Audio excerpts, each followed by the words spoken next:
제1장 엄마가 나를 몰라봤습니다. 당신 누구예요? 제 어머니가 저한테 한 말입니다. 그날 오전 11시였습니다. 제가 어머니 집 문을 열고 들어섰을 때 어머니는 거실 소파에 앉아 TV를 보고 계셨습니다. 저를 보더니 인상을 약간 찌푸리며 말씀하셨습니다. 당신 누구예요? 어디서 오셨어요? 저는 그 자리에서 움직이지 못했습니다. 엄마 나야. 나 지영이야. 어머니가 고개를 갸웃하셨습니다. 지영이? 우리 지영이는 아직 학교 갔는데. 어머니 눈에 제가 보이지 않았습니다. 어머니 눈에는 45살 중년 여자가 서 있는 것이 아니라 아직 초등학생인 딸이 어딘가에 있었습니다. 저는 그날 어머니 앞에서 소리내어 울었습니다. 어머니는 왜 우느냐며 당황하셨습니다. 치매였습니다. 어머니가 치매 진단을 받은 건 그로부터 2년 전이었습니다. 처음엔 그냥 건망증이려니 했습니다. 가스불을 켜놓고 나가는 일이 잦아졌고 같은 말을 하루에 10번 하셨고 어제 만난 사람을 오늘 처음 보는 것처럼 대하셨습니다. 그러다 제 이름을 못 부르시는 날이 생겼습니다. 그러다 제 얼굴을 못 알아보시는 날이 생겼습니다. 그리고 그날 처음으로 저를 완전히 모르는 사람으로 대하셨습니다. 치매는 기억을 지웁니다. 최근 기억부터 지워나갑니다. 어제 1, 지난달 1, 작년 1, 10년 전 1. 그렇게 거꾸로 지워나가다가 결국 가장 먼 기억만 남습니다. 어머니에게 남은 기억은 자신이 젊었던 시절, 자식들이 아주 어렸던 시절이었습니다. 그 시절의 기억 안에서 어머니는 살고 계셨습니다. 그런데 이상한 일이 있었습니다. 어머니가 저를 알아보지 못하는 날에도 단 한 가지는 잊지 않으셨습니다. 저를 모르는 날에도, 제 이름을 모르는 날에도 어머니는 그것만큼은 기억하셨습니다. 그것이 무엇이었는지는 이 이야기를 다 들으시고 나면 알게 되실 것입니다. 제2장 엄마는 어떤 사람이었나? 제 어머니 이름은 오수님입니다. 1947년생 올해 76살. 경상남도 작은 섬에서 태어나셨습니다. 배를 타야 나갈 수 있는 섬. 학교가 하나밖에 없는 섬. 어머니는 그 섬에서 18살까지 사셨습니다. 그리고 중매로 아버지를 만나 부산으로 오셨습니다. 아버지는 부산에서 작은 식당을 하셨습니다. 어머니는 그 식당을 도우셨습니다. 새벽 5시에 일어나 재료를 다듬고 저녁 10시까지 일하고 집에 돌아와서는 아이들 밥을 챙기셨습니다. 365일 중 쉬는 날이 거의 없었습니다. 저는 3남매 중 막내였습니다. 오빠, 언니, 그리고 저. 어머니는 셋을 다 키우면서 식당 일도 놓지 않으셨습니다. 아프다는 말을 거의 안 하셨습니다. 힘들다는 말도 거의 안 하셨습니다. 그냥 그게 사는 거라고 생각하셨습니다. 제가 어릴 때 기억 중에 가장 또렷한 것이 있습니다. 학교에서 돌아오면 어머니가 항상 주방에 계셨습니다. 앞치마를 두르고 무언가를 끓이고 계셨습니다. 그 냄새가 집의 냄새였습니다. 파 끓이는 냄새, 된장 냄새, 멸치 우리는 냄새. 그 냄새를 맡으면 집에 왔다는 걸 알았습니다. 제가 중학교 때 시험을 잘못 본 날이 있었습니다. 성적표를 들고 집에 들어오기 싫어서 골목에서 1시간을 서성였습니다. 결국 들어갔더니 어머니가 물으셨습니다. 밥 먹었어? 성적 얘기를 꺼내지 않으셨습니다. 그냥 밥을 차려주셨습니다. 그때 저는 어머니가 성적표를 못 보셨나 했는데 자다가 깨서 화장실을 갔더니 어머니가 부엌에서 혼자 울고 계셨습니다. 어머니는 알고 있었습니다. 그러나 말하지 않으셨습니다. 그게 어머니였습니다. 아버지가 갑작스럽게 세상을 떠나신 건 제가 22이던 해였습니다. 심장마비였습니다. 갑자기 쓰러지셔서 병원에 도착했을 땐 이미 늦었습니다. 어머니는 그날 이후 울지 않으셨습니다. 우리 앞에서는. 그냥 다음 날부터 또 새벽에 일어나셨습니다. 식당 문을 여셨습니다. 장사를 하셨습니다. 저는 그때 어머니가 너무 강하다고 생각했습니다. 나중에 알았습니다. 강한 게 아니었습니다. 자식들 보는 앞에서 무너지지 않으려고 이를 악물고 버티신 것이었습니다. 그 어머니가 이제 저를 못 알아보십니다. 그 많은 기억이 지워지고 있습니다. 그 많은 새벽이, 그 많은 눈물이 안개처럼 사라지고 있습니다. 제3장 치매 어머니를 모시는 3년. 치매 진단을 받고 나서 제가 어머니를 모시기 시작했습니다. 오빠는 서울, 언니는 대구. 저는 부산에 있었고 결혼을 해서 남편과 살고 있었습니다. 남편이 먼저 말했습니다. 우리가 모시자.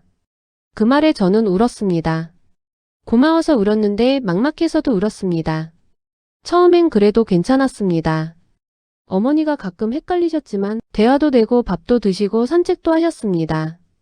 근처 공원에 같이 나가면 어머니가 꽃을 보고 좋아하셨습니다. 저거 봐라 이쁘다. 그 웃음이 좋았습니다. 그런데 시간이 지나면서 달라지기 시작했습니다. 밤에 잠을 안 주무셨습니다. 새벽 2시, 3시에 일어나서 돌아다니셨습니다. 집에 가야 한다. 애들이 기다린다. 어머니의 머릿속 집은 부산이 아니라 섬이었습니다. 어릴 때 살던 섬. 거기 가야 한다고 문을 열고 나가려 하셨습니다. 저는 잠을 못 잤습니다. 어머니가 나가실까봐 방문에 알람을 달았습니다. 새벽마다 어머니를 달래다보면 날이 밝았습니다. 그렇게 3년이 지났습니다. 오빠와 언니는 한 달에 한 번 내려왔습니다. 처음엔 그래도 왔습니다. 그런데 점점 2달에 한 번이 됐고 그러다 명절에만 왔습니다. 저는 아무 말도 하지 않았습니다. 어머니를 제가 모시겠다고 한 것이었으니까요. 그러나 속으로는 힘들었습니다. 남편이 퇴근하고 들어오면 저는 아무 말도 못했습니다. 지쳐서 말이 나오지 않았습니다. 남편도 말이 없었습니다. 두 사람이 저녁을 먹고 나란히 앉아 있어도 아무 말이 없는 날이 많아졌습니다. 어느 날 남편이 말했습니다. 여보, 요양원 알아볼까? 저는 그 말에 화가 났습니다. 남편한테 화를 내면 안 된다는 걸 알면서도 목소리가 올라갔습니다. 우리 엄마 버리라는 거야? 남편이 고개를 저었습니다. 버리는 게 아니라 당신이 너무 힘드니까. 저는 그날 밤 혼자 울었습니다. 화가 난 게 아니었습니다. 남편이 맞는 말을 했기 때문에 울었습니다. 어머니를 잘 모시고 싶은데 내가 무너지고 있다는 걸 알았기 때문에 울었습니다. 제사장 어머니가 기억하는 단 하나. 치매가 깊어지면서 어머니가 기억하는 것들이 줄어들었습니다. 아버지를 못 알아보셨습니다. 아버지는 이미 돌아가셨지만 사진을 보여드려도 이분이 누구예요? 하셨습니다. 오빠를 못 알아보셨습니다. 언니를 못 알아보셨습니다. 저도 못 알아보시는 날이 늘어났습니다. 그런데 이상한 일이 있었습니다. 어느 날 제가 어머니 방을 청소하다가 어머니 베개 밑에서 무언가를 발견했습니다. 접힌 종이 한 장이었습니다. 펼쳐보니 오래된 사진이었습니다. 흑백 사진. 아기를 안고 있는 젊은 여자의 사진. 그 아기가 저였습니다. 제가 태어난 지 100일 됐을 때 찍은 사진이었습니다. 어머니가 그 사진을 베개 밑에 넣고 주무신 것이었습니다. 저는 어머니한테 물었습니다. 엄마, 이거 누구야? 어머니가 사진을 받아들고 한참 보셨습니다. 그러더니 빙긋 웃으셨습니다. 우리 막내. 딱 2글자였습니다.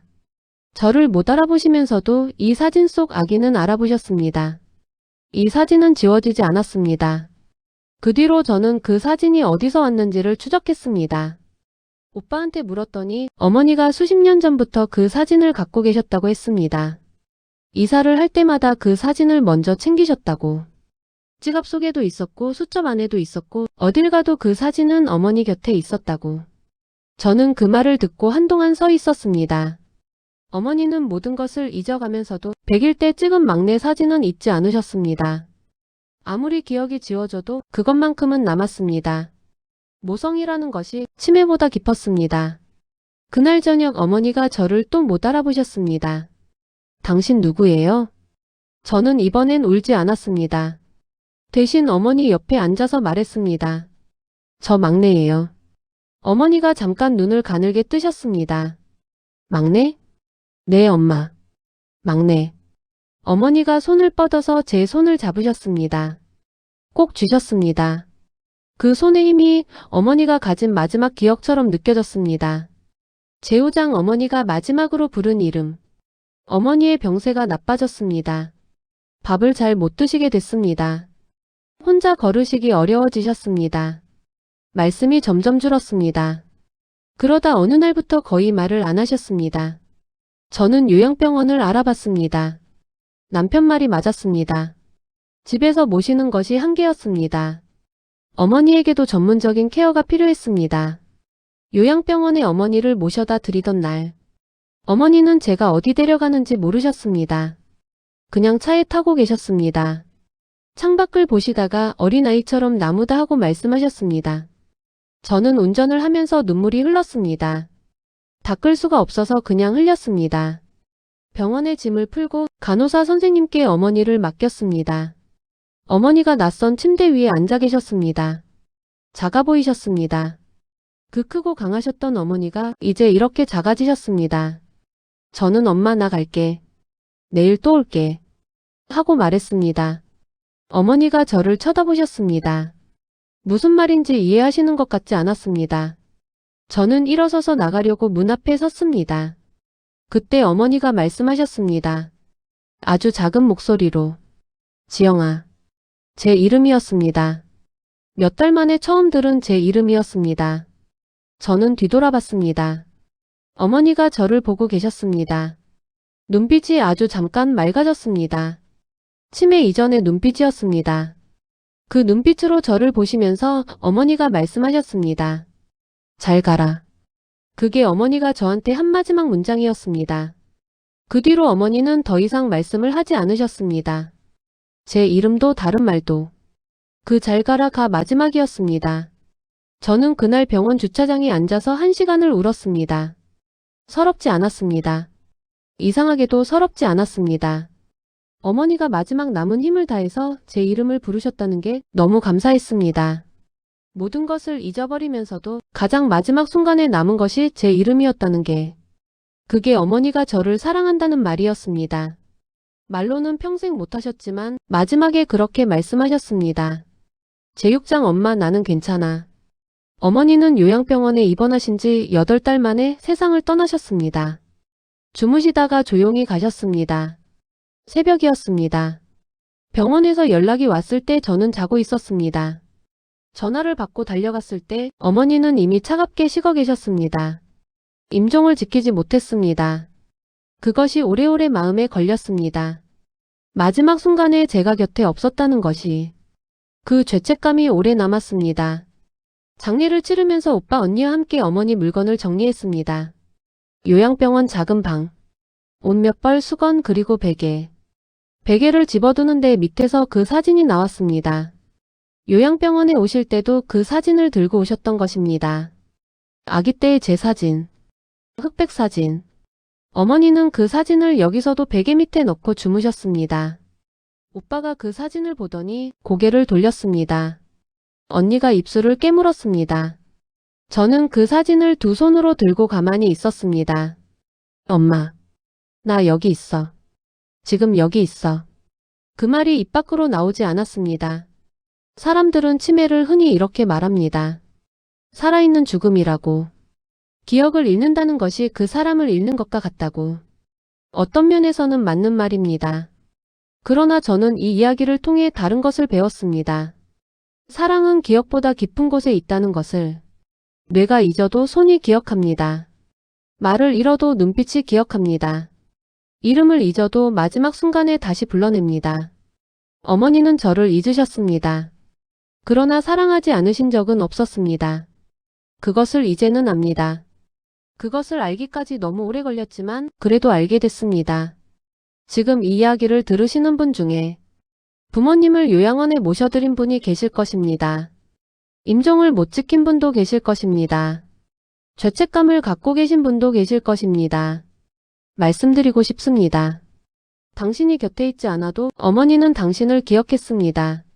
베개 밑에 사진을 넣고 주무셨습니다. 마지막 힘을 다해 이름을 불렀습니다. 그것이 어머니의 대답이었습니다. 엄마. 나는 괜찮아. 이제 나는 괜찮아.